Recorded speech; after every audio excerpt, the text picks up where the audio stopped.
Would you keep a promise if keeping it involved your life? Marcus Atilius Regulus was a man who chose to keep his promise even if it meant he be tortured to death. I made a short about him a while back, but you see, there's only so much to say about such an interesting person in 30 seconds. So today, I'm going to be talking about the more finer details about Regulus, his life, and his legendary death. As you may know, Regulus's history comes to the fore during the First Punic War.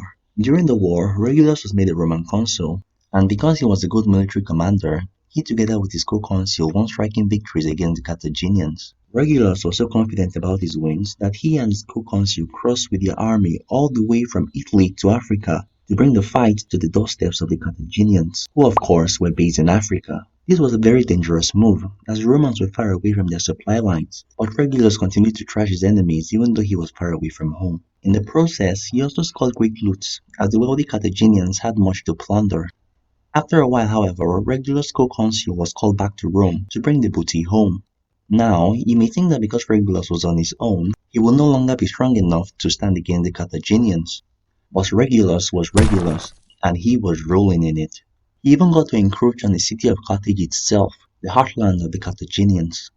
I know that the last few lines make it seem like Regulus was some kind of unstoppable beast, but that was really not the case.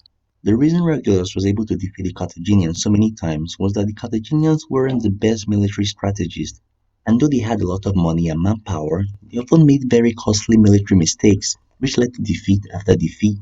But what if all that could change? What if the Carthaginians could hire some killer military commander to take control of their army?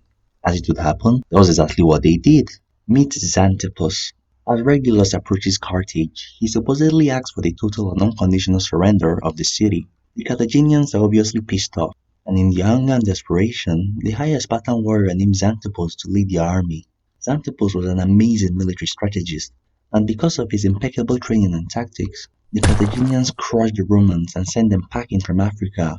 Get this, on the very next battle, they fought. Like no joke, they cut the Romans down by more than 85%.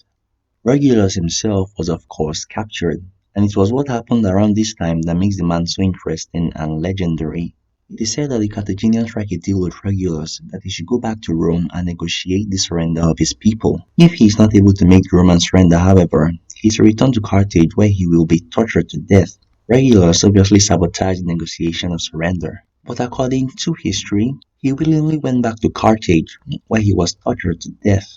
Understandably, there's a lot of dispute as to how Regulus actually died.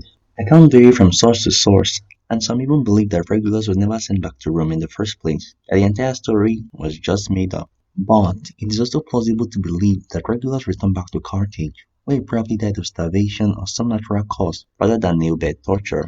Ah, really? Already going along with the torture story? Yeah, bro. Yeah. History works in mysterious ways. Until next time, I am Kings. Thank you for watching.